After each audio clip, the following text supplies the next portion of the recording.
Welcome to Team Kings, showcasing team spirit at Kings High School. And we're going to start off the morning by talking a little volleyball. I know it's not volleyball season, but we have an announcement to make as Kings has a new volleyball coach. Relatively new in the sense of a head coach, but he's been with the program for a while. Bart Foley, along with sophomore player Ava Mason. Coach, I guess we have to start off with you. Congratulations. Thank you. Big jump up there for you, but we just mentioned it. You're not new to the program, right? No, pretty familiar with the program, the players in it, the conference that we play in, the district, the state field. So should be a pretty good seamless transition, hopefully. And give us your background as far as being at Kings in terms of how long you've coached there and also as a parent. Well, I was a parent. I came in as a parent in 2001. I moved my family up. We came in with my oldest is a girl, a daughter. She came in 5th grade, and she was a volleyball player. And one of those classic stories where you go to the gym and you don't like what you see when the coach is coaching your kid, and if you're not a part of the solution, you're part of the problem. So I became a coach and joined the King staff in 2008, and I had coached a club team that would form the nucleus of the varsity that year. And sure enough, we just won state in 2008, and then repeated in 9, and I was hooked from then. And 2008, 2009, and 2017. So you were on the bench this year when they won it back in the fall. Yeah, we had a pretty special run there at state against a real formidable field and a tough draw. It was pretty special. Special indeed. Got them a championship. Yeah. And part of that championship was this young lady right here, Ava. Talk a little bit about Coach and what it means to you. I know you mentioned that you were very happy to have him on board and to get that head coaching position. You go back a ways with this guy, right? Yeah, I've known Bart since I was little. It is honestly like a relief just having that like familiar face in the gym, like knowing that Bart has always been there. He knows like what the program has been like since like a long time. So it's comforting and it's a relief that Bart has this position. Yeah, I can imagine. Well, especially for a team that has a majority of the players back this year. I think you had 4 seniors on the entire squad last year.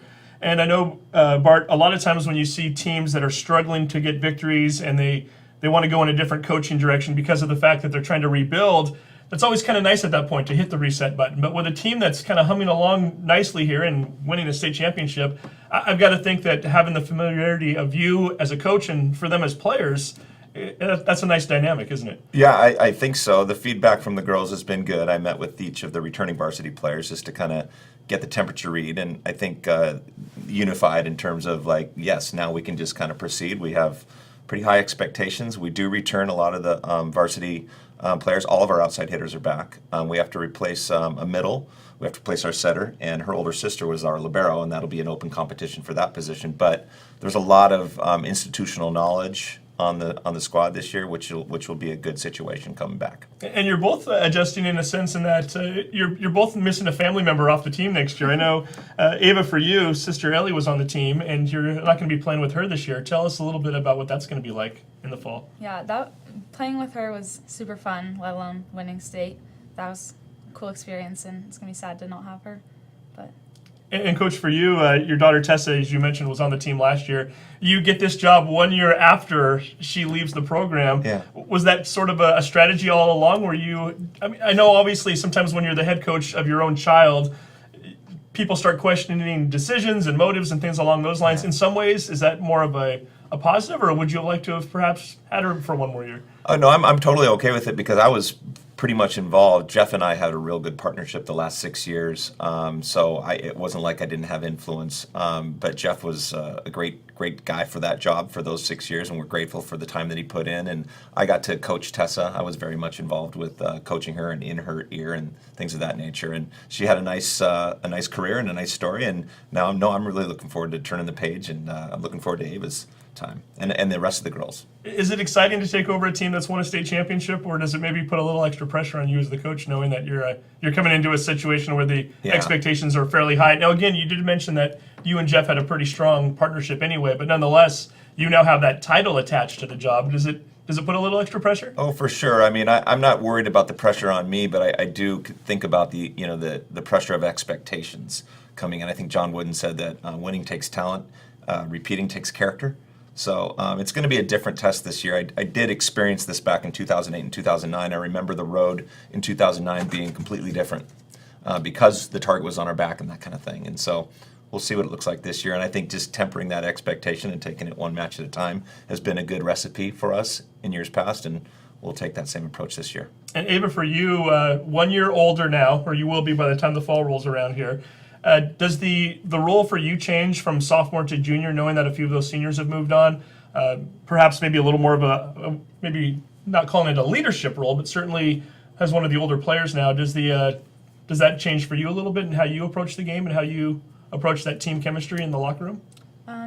Yeah, for sure. So the senior, Tess Foley, his daughter, was the setter, and so far I am the next setter, and I'm really looking forward to compete and just take on that leadership role. Should be interesting. Yeah. Coach, what is your philosophy in terms of coaching? Do you actually have one? I know sometimes it's easier said than done. Many coaches can put that into a 30-second elevator speech. Others, it takes a little more. Yeah. Well, what kind of a coach are you in terms of strategy on the field and what you expect from the girls off the court? Great question. I hadn't really thought to give an elevator speech on it, but I do believe in data. Mm-hmm. You know, I believe that we're going to practice like we play, or we're going to attempt to practice like we play, and so we'll get in the gym, and competition will be at the core of everything that we do. But I think in terms of the way that I like to think that I'm a good communicator with the girls and facilitate good open relationships, and especially with my setter, I want to have, she's an extension of me on the floor, so to speak, and so we'll take that kind of approach, and a lot of dialogue, a lot of, asking her what she saw and that kind of thing to kind of breed that sort of mindfulness. Well, let me ask Ava the question then. What kind of a coach is he? He doesn't strike me as being the type that's going to get too upset or a yeller or a screamer type, so what does Coach Foley bring to the table? He's not a screamer, but Bart is really good. He knows a lot of the fundamentals and the logistics of volleyball. So just watching you, he can help you. He can point out some feedback, and he's like he said, he's a really good communicator. We've already had some meetings these last month, and it's been good. So, Coach, tell me a little bit about your setter. I get the impression the first word that comes to mind, without even having watched her play lately, is cerebral. She seems like a player who, you mentioned she's an extension of the coaching staff out on the floor, but what kind of a player is Ava? She's dynamic. It'll be a different type of offense running through Ava than it was with Tessa as a comparison. She's dynamic. She can do a lot other than just set the ball. She's a great defender, and she's an attacking type of setter at times, and that's something we're going to look to explore a little bit. But she's just a fiery competitor too, and she does not know a ball that she doesn't think that she can get to. Routinely last year in the gym during practices, there was a hooting and hollering about a ball that she pursued onto the next court, or up against the wall or something like that she brought back in. And so really looking forward to everybody seeing what Ava can do, because we saw it all last year. And you know what else she can do? She can play a little golf. We need to mention that real quick here too. You are heading off to state this week. I am. Talk a little bit about your golf season so far, what your expectations were coming in, and how you're feeling about things. I know this is the second consecutive year you've been to state. Yeah. So how is the golf game going right now? It's been good.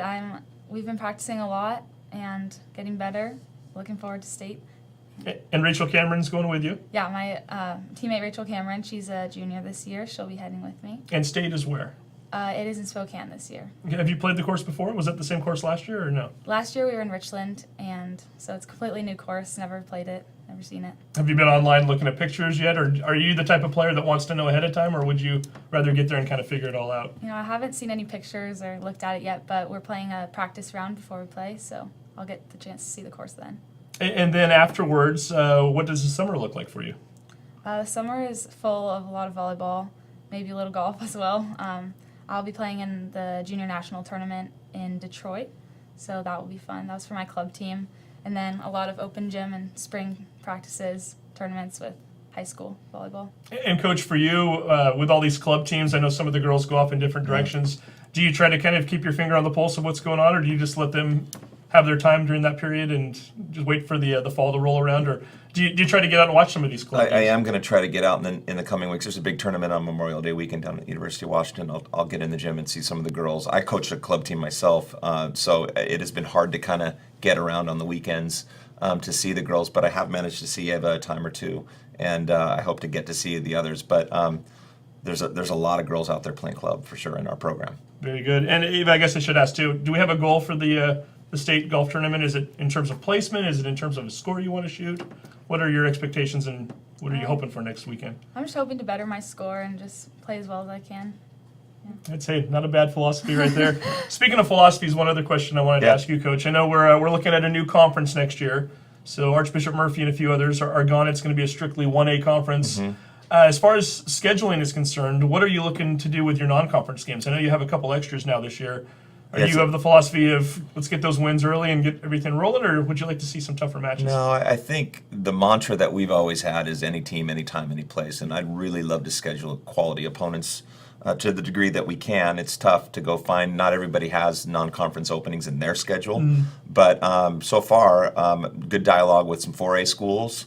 Hope to have that all settled up pretty soon in the next couple of weeks. But look to schedule 4 really good opponents to start everything before we get into our conference schedule, which will just be 5 teams outside of ourselves to make up 10 matches, and then we'll play in a couple tournaments, really good tournaments too, to get ready.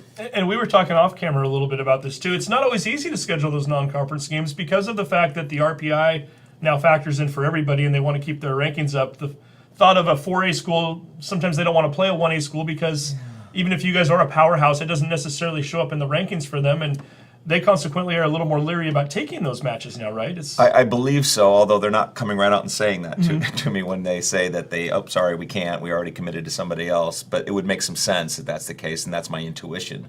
You not only play us, you also play our opponents as the way that the WIAA RPI works. And so, we'll do what we can. And I think there's some other coaches, though, that have the philosophy that, no, this will be a good test for us. It's a good quality opponent. Let's schedule it and let's go. And those are the folks we'll end up doing the matches with. Just another one of the many challenges ahead for the volleyball program, but a team that seems to be up for any challenge that's been put in front of them, at least recently anyway.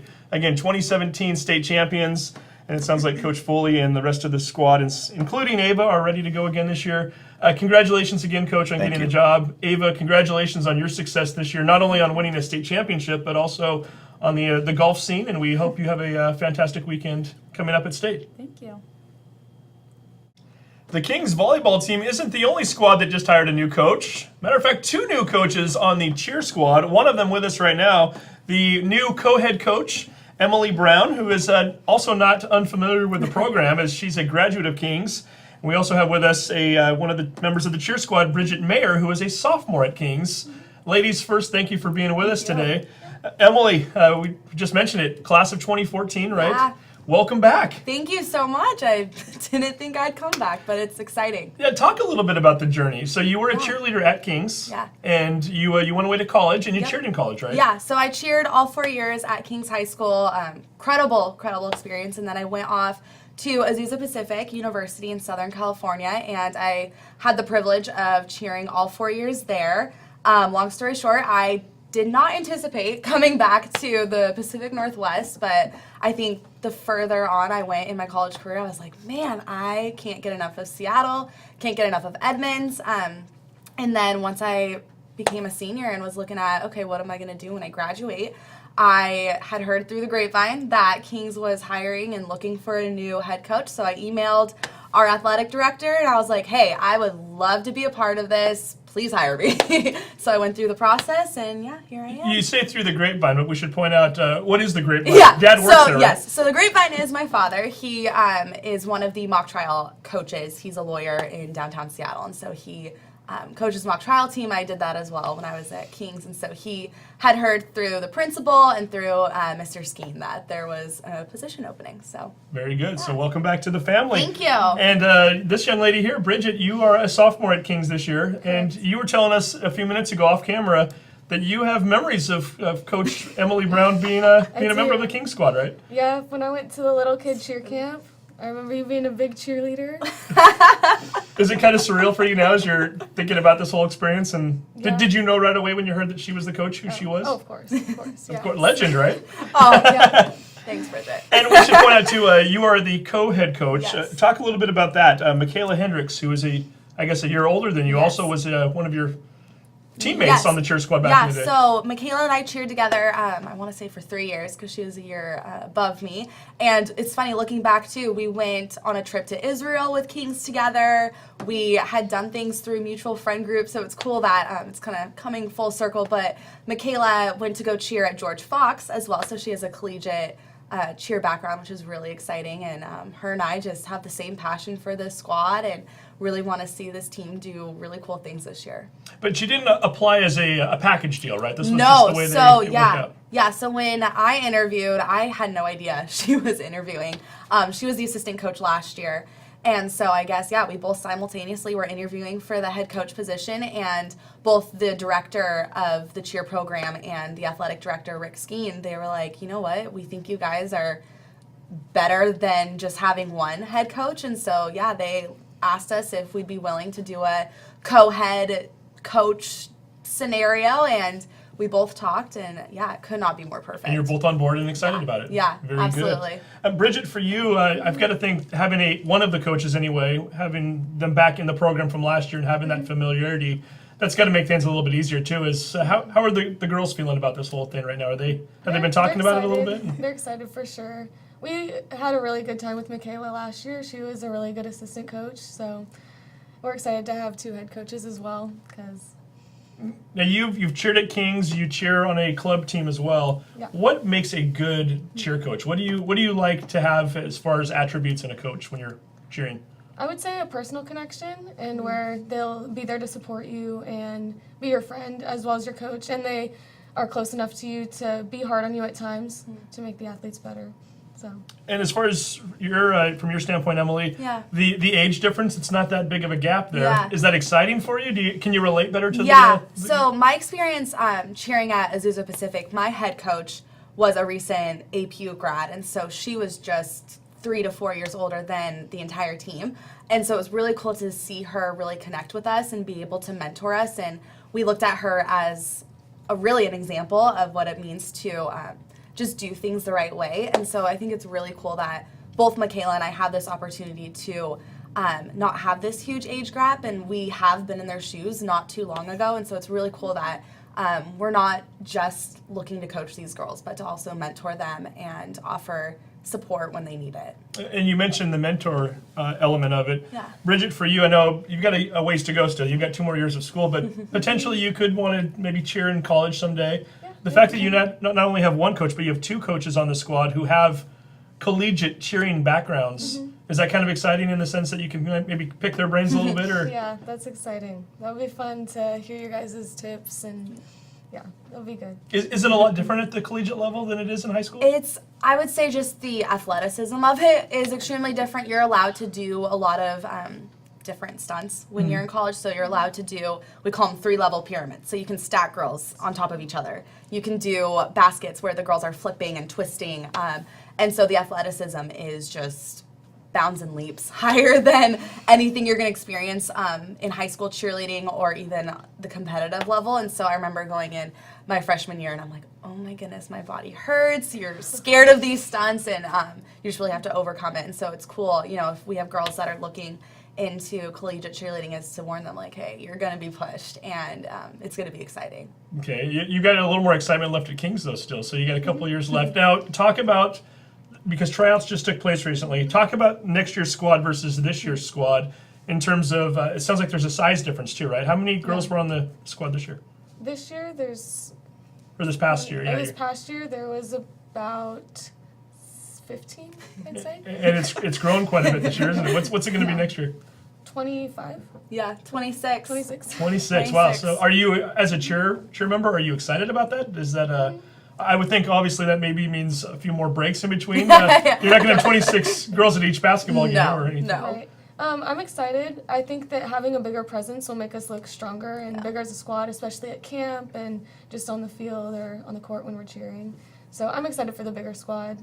Also, there's more to work with, and yeah. A lot more to work with. A lot more to work with. Now, Emilie, from your standpoint, 26 cheer members out for football games, or do we? Yeah, so what we're planning on doing this season is we're going to have 21 girls out at a time, and so we're we're kind of modeling what other teams do with a starting lineup. So we're going to have our starting lineup, and that'll vary every week depending on attendance, ability, and attitude. And so we're looking at, we're calling them the 3As this year. And so that will determine our starting lineup. And then the 5 girls that don't get to be out from the very beginning, we're going to rotate in. The team is all going to get, somewhat equal playing time. But we're really excited because we're looking at this new system of you have to earn your spot. And so it's kind of adding a level of intensity to the program and a higher level of commitment, which is what we're all kind of looking for this year. And has the team had much of a chance to bond yet, Bridgit? I know it's early still, but just within the last week or so, have some of the girls been meeting up with the newer members? Because it sounds like a lot of new members, not only in the sense that you have a bigger number of team members this year, but also through attrition of graduation, right? So Yeah. have quite a few of the girls gotten together and talked a little bit about next year yet, or is that still maybe more ways off? We haven't done like a big group activity, but we do say hi to each other in the halls, and we hugged each other, congratulating each other. So we for sure are closer, but we haven't fully bonded yet. Teaching the secret handshake or anything like that? Yeah, for sure. And this is a team we should point out, back when you were in school, Emily, Yeah. this team actually competed, right? Yeah, my sophomore year we actually won state, which was really exciting. And the 4 years I was at Kings, our cheer squad did compete. And then I think recently, I want to say in the last 3 years, they took away that competition squad and really are focusing the cheer team to be able to support all the athletic teams, really hype up school spirit, try to encourage kids to get to the games and to get excited about Kings athletics. And so that's our main focus and our main goal of the cheer team is just to really support whoever's playing on the field or playing on the court, or sending them off, to their state games. Because Bridgit, I don't think a lot of folks realize this is quite the time commitment. It's not just showing up on Friday nights and cheering at football games and basketball games, right? I mean, this is 9 months a year, and you're at it hardcore pretty much 5 days a week, or is it even more than that? Practices are 2 times a week usually, but we do put a lot of work into learning materials, so you practice outside of practice.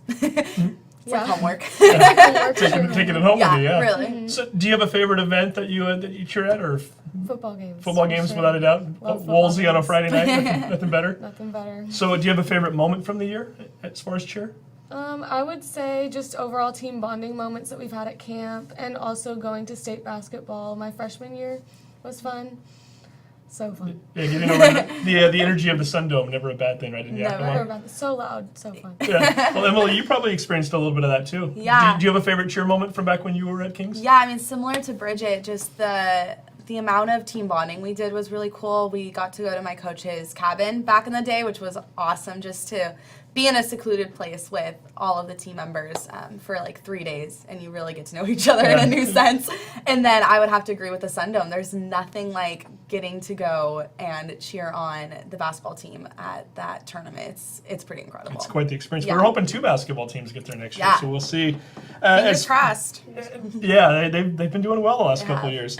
As far as the summer, what does it look like for you, Bridgit? I know you're involved with another club team. Does your club team have a name? Should we give them a shout out here? Yeah, Connect Cheer Northwest. Okay, so are you going to be doing a lot with them this summer? Or Yeah, we'll be working 2 days a week as well. So any competitions coming up, or travel commitments or anything like that for them? not in the summer, no. Okay, and this team will start getting together and practicing when for? Yeah, Michaela, our hope is to get the team for their first practice in the next 2 to 3 weeks, and then we'll hopefully practice up until June, and then the girls get all of July off to go travel, be with their families, and then we'll reconvene in August, have practices for about a week, and then we'll go to camp. We're already talking about the 2018-2019 school year. I know. Feels like it's coming up. We haven't even gotten to our summer break yet. But hey, it sounds like an exciting time to be on the cheer squad. So Emily, congratulations to you and Michaela for you. getting the positions that you did. Bridgit, continued success for you at the cheers team. I know you've been with this cheer squad since you were knee high, right? Coming up through the program. So I know this has got to be exciting for you, and Sure. looking forward to your junior year. And we want to thank everybody who's been on the show this year. This is our final show and our final segment of the 2017-2018 school year. We've had a lot of fun getting to know the coaches, administrators, athletes, some great student athletes, and as well as some other students who participate in other clubs. So thank you to all of them for being a part of the show this year, and thank you for watching. Hope to do this again in the future, but until then, thank you again, and take care.